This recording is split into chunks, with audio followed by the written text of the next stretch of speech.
이제 뭐 특별히 뭐 질문이랄 것보다는 같이 좀 얘기 나누면서 그 생각을 좀 공유하는 정도로 이해해 주시면 어떨까 싶은데, 한 가지 궁금했던 건 아까 임리사 선생님 보여주셨던 그 그림 중에 서울시 전역의 그 수많은 선분으로 이루어진 그림이 있었는데 그게 뭐예요?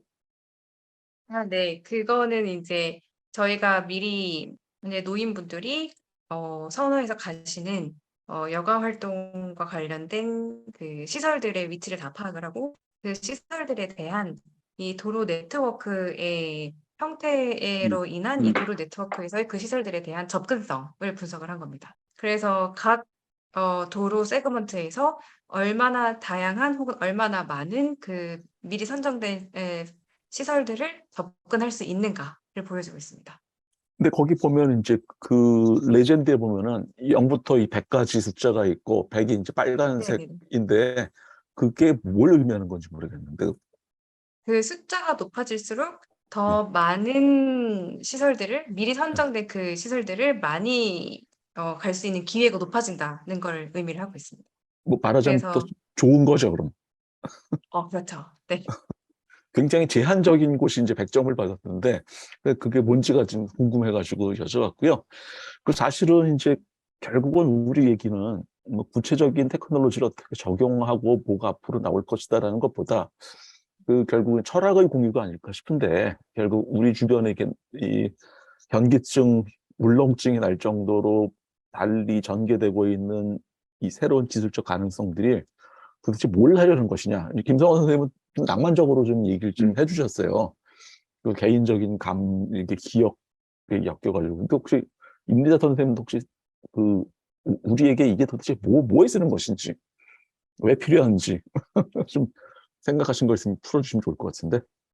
네. 저는 그게 인제 우리 삶의 모습들이라고 생각을 합니다. 우리가 더 나은 삶을 살 수 있는가. 그것들을 대표하는 것들이 사실 사회의 문제들이라고 생각을 하거든요. 그래서 접근해야 하는, 그러니까 간단하게 생각하면 필요한 것들을 잘 접근할 수 있는가, 우리가 우리 도시에서. 혹은 필요한 건 아니지만 우리 삶에 도움이 되는 것들을 우리가 쉽게 이용하고 접근할 수 있는가. 그래 이런 것들이 안 될 때 다양한 사회 문제가 생긴다고 생각을 하거든요. 예를 들어 뭐 팬데믹 때 손을 씻어야 되는데 손을 씻을 수 있는 장소가 없는 것도 인제 사회 문제가 될 수가 있고, 지금 최근에 굉장히 대두가 되고 있는 도시 홍수 혹은 화재, 이런 재난들도 다 인제 이 도시와 테크놀로지의 결합으로 인제 또 다룰 수 있는 사회 문제들이라고 생각을 하거든요. 그런 우리 삶의 모습을 보면서 우리의 삶에서 우리가 겪고 있는 문제들 혹은 더 나아질 수 있는 방향들에 대해서 이렇게 도시가 할 수 있는 역할, 그리고 도시와 이 테크놀로지가 같이 결합되면서 더 스마트하게 할 수 있는 역할들이 아닐까라고 생각을 합니다. 하도 이 세상이 많이 바뀌다 보니까는 제가 김성환 선생님이랑 같이 공유하는 그 취미가 하나가 이제 음악 듣는 건데, 사실은 어저께 제가 이제 녹음 엔지니어 후배가 있어가지고 전기 전공했는데, 그 후배 그 녹음 스튜디오에 가가지고 음악을 듣는데, 뭐 스피커는 뭐 BMW 뭐 801 뭐 몇 천만 원짜리, 앰프도 보드부터 몇 천만 원짜리. 근데 음원은 유튜브로 들었어요. 너무 황당하잖아 이게. 그러니까 결국 그 유튜브를 통해서 유튜브가 음질이 나쁘지 않아요, 그러면? 그러니까 근데 그게 뭐냐 하면은 스피커는 몇 천만 원짜리를 쓰고, 그런데 결국은 음원은 결국은 뭐 월 9천 원? 그 광고 없이 듣는 거 가지고서는 심지어 전국 대한민국 최고의 녹음 엔지니어인데 이 친구가 그냥 유튜브 가지고서는 음악을 들려주더라고요. 그러니까 그래서 생각한 거는, 야, 이게 도대체 뭔가 보면은 지금 음악을 듣는 게 소리를 실제로 만드는 스피커는 물리적 구조물인데, 그 음악을 만드는 기본적인 소스는 보이지도 않는 데이터고, 그 앞에 뭐 오케스트라가 있는 것도 아니고. 그래서 이게 도대체 그 여기서 도시는 말하자면 스피커에 가까운 거라고 자꾸 그런 생각이 들긴 들어요. 도시가 이제 아무리 디지털 트윈이라고 해도 실물 도시를 빼놓고 우리가 얘기할 수 없기 때문에, 도대체 이런 상황에 대해서 이 뭐가 김성원 선생님 맨날 이제 CD로 들으시는 것 같은데 이런 세상의 변화에 대해서 혹시 뭐 코멘트 해줄 수 없을까요? 이게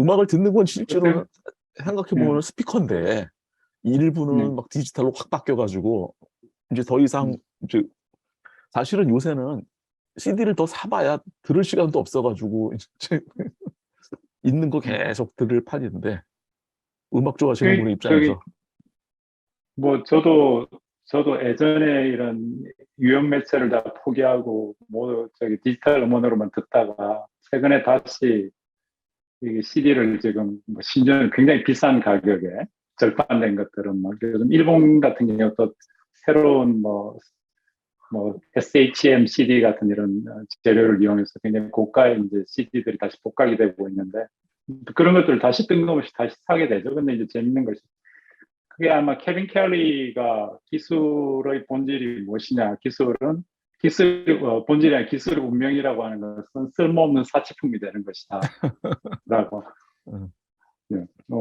처음에는 예를 들어서 촛불이 처음 나왔을 땐 굉장히 중요한 필수적인 기술인데 지금 촛불은 하나의 그 사치품이죠. 낭만을 위한 사치품. LP가 지금 그렇게 됐죠. 사실 LP가 비닐 디스크가 그렇고 CD 같은 경우도 지금 거의 그런 상황인데 저는 이제 그게 나이가 들어서 그런지 요즘 다시 손에 잡히는 뭔가에 대한 향수가 생기더라고요. 근데 LP까지는 다시는 도저히 못 돌아가겠고 근데 MP3의 중요한 점은 말씀하신 MP3나 이런 디지털 매체의 핵심은 무한 가공 가능성이죠. 무한 가공 가능성. MP3가 어마어마한 그런 어떤 비즈니스 아이템이 된 것은 이것이 가공 가능하다는 거죠. 복제 가능한 문제가 아니라 가공 가능한 이 데이터를 예를 들어서 우리가 지금 MP3나 MP4의 데이터를 읽어서 필립스나 TV에서 그 데이터를 읽으면 뭘 하느냐? 영상의 신호를 읽어서 그 영상의 분위기에 맞는 백그라운드 조명을 만드는 정보거든요. MP3는 가공을 할 수 있어요. 예전에 아날로그 매체에서는 할 수 없던 일인데 그것이 만들어낸 파생 비즈니스라는 건 어마어마한 거죠. 저는 이제 금방 굉장히 좋은 말씀해 주신 여전히 좋은 스피커는 필요하죠. 여전히 좋은 스피커는 필요하고 굉장히 중요한데 도시가 스피커다라는 말씀에 굉장히 이제 공감이 가는데 도시의 많은 부분이 사실은 디지털 영역으로 가면서 우리는 이제 그것을 어떻게 가공할 수 있는 여러 가지 새로운 가능성을 지금 눈여겨보고 또 이렇게 실제로 보게 될 것이라고 생각하는데 저는 그게 이제 계속 그게 이제 가상의 영역으로 지금 넘어갔다라는 이야기를 드리는 거거든요. 조금 이제 뭐 막연한 이야기 같고 저 역시 아까 저는 이제 우리 임미사 교수님 뭐 발표하신 내용 들으면서 예전에 저도 뭐 이런 도시 정보 가시화라든지 아니면 너지 이펙트를 위해서 하는 여러 실험들을 뭐 하던 그런 이제 좀 젊은 시절이 있었는데 요즘 좀 나이가 들어서 그런지 자꾸 이제 좀 괜히 이렇게 뜬구름 잡는 이야기들을 많이 하게 되는데 두 가지 관점이 다 필요한 것 같아요. 특히 도시를 다룰 적에는 굉장히 그런 어떤 조금 한 발짝 물러서서 좀 관조적으로 보는 것도 필요하고 역시 그걸 구체적으로 구현하기 위해서는 지금 아까 말씀드린 제가 세렌디피티라는 걸 그럼 어떻게 할 거냐 그걸 쪼개서 막 들어가면은 정말 이렇게 너지도 있어야 되고 뭔가 정보가 가시화돼서 사람들에게 뭔가 알려도 줘야 되고 그러지 않으면 그게 일어날 수가 없거든요. 구체적으로 들어가면. 그래서 이런 굉장히 과학제적이면서도 이런 어떤 융합적인 연구가 필요하다는 것을 느끼게 됩니다. 지금 이 순간에도. 네. 이제 지금 김성원 선생님 말씀하신 게 이제 이게 할아버지처럼 말씀하셨는데 할아버지 다 된 사람처럼 사실은 새벽에 잠이 안 와요. 새벽에 잠이 안 와요. 그러니까 제가 동의가 되는 게 뭐냐면은 구체적인 테크놀로지의 변화를 따라갈 만한 상황도 안 되고 하면은 이제 결국은 이제 이 연륜 가지고 먹고 살아야 되는 것이고, 그걸 우리들이 이제 좀 관조하는 분위기, 철학적인 얘기 혹은 멀리 떨어져서 전체 맥을 짚는다 이렇게 표현할 텐데, 그 제 생각에는 결국은 그 도시와 연관된 이 테크놀로지가 지향하는 바는 결국은 인간이라고 하는 종의 존속 가능성이 아닌가 싶어요. 결국 지금 전세적으로 문제가 되고 있는 것은 뭐 탄소 문제부터 그 인간이 만드는 도시 환경이 앞으로 다음 세대도 이 방식으로 계속 유지되는 거는 결국은 인간과 자연과 지구 전체의 공멸이 그 위험 부담. 근데 결국 이 문제를 해결하기 위해서 등장한 대안이 결국은 그 자원 사용의 합리화? 근데 그게 이제 결국 그 합리화 도구를 우리들이 넓게 지칭하는 게 테크놀로지가 아닌가라고 저는 생각을 하고 있고요. 네. 그리고 결국은 이제 디지털 테크놀로지가 지향하는 바는 인간이 물리적인 실험을 해서 자원을 소모하는 것을 그 비물질적 세계에서 사전 정보를 통해서 검증하여 그 실험에 필요한 혹은 실험에 쓰이는 혹은 현실 세계에서 낭비되는 자원의 그 양을 줄인다. 뭐 이런 정도로 저는 생각을 하고 있어요. 근데 네. 그 과정에서 이제 말하자면 이제 이전에 우리가 베를린 필하모니 음악을 들으려고 하면은 100명이 연주단이 한국에 비행기 타고 와야 되는데 지금은 그냥 딱 하면은 100명이 쫙 와가지고 뭐 베토벤 연주하는 세상이 됐으니까는 이전보다는 훨씬 더 자원 사용이 합리화되고 그런 만큼 지구가 더 오래 지속할 수 있는 가능성이 생겼구나라는 생각을 하고 있고요. 그런 점에서 본다면은 결국 그 아까 김성원 선생님이 얘기하신 그 쓸데없는 이 무슨 전광판 같은 방식의 테크놀로지가 무용해지는 것에 대한 동의가 되는 게 그런 것들이 결국 그 인간과 지구의 미래를 구원하는데 아무짝에 도움이 안 되고 오히려 더 그 자원 낭비를 가속화시키는 주범이 된다라는 점에서는 제가 이제 김성환 선생님 말씀에 완벽하게 동의가 됩니다. 뭐 그 임대 선생님 혹시 추가해서 그래도 우리 셋 중에서 연배가 제일 그 현실적인 분이실 것 같아가지고.